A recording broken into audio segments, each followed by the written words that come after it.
Et nous. Arme!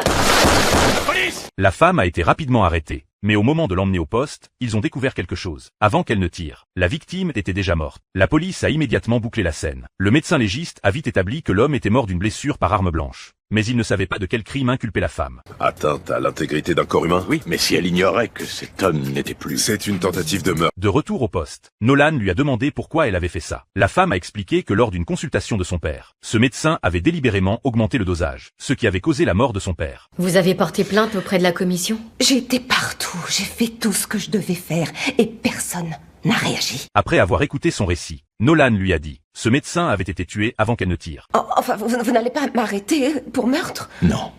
Les charges contre vous sont vandalisme, décharge d'une arme en public et mutilation d'un cadavre. Pour découvrir la vérité rapidement, ils ont convoqué la femme du médecin pour l'interroger. Que voulez-vous dire? Lui faire quoi?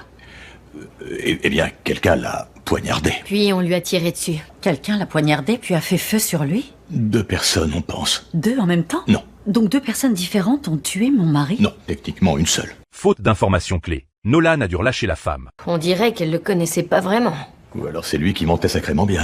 Il n'avait pas le choix. Nolan et Selena ont monté la garde devant la pharmacie. Une camionnette suspecte est apparue devant l'entrée. Ils ont vu le chauffeur charger et décharger des marchandises. Nolan n'a intercepté le chauffeur qu'après le départ du véhicule. Vous pouvez me dire ce que vous transportez? J'ai plusieurs colis à livrer.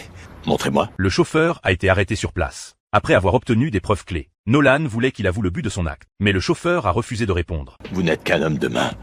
Vous croyez qu'un de ces gars serait d'accord pour payer à votre place si on l'arrêtait? Sous la pression, il a fini par avouer. La police a alors rapidement arrêté son complice en suivant les indices. Juste au moment où il pensait que l'affaire allait se conclure. Le médecin légiste a soudainement appelé. Ah non, c'est pas une blague.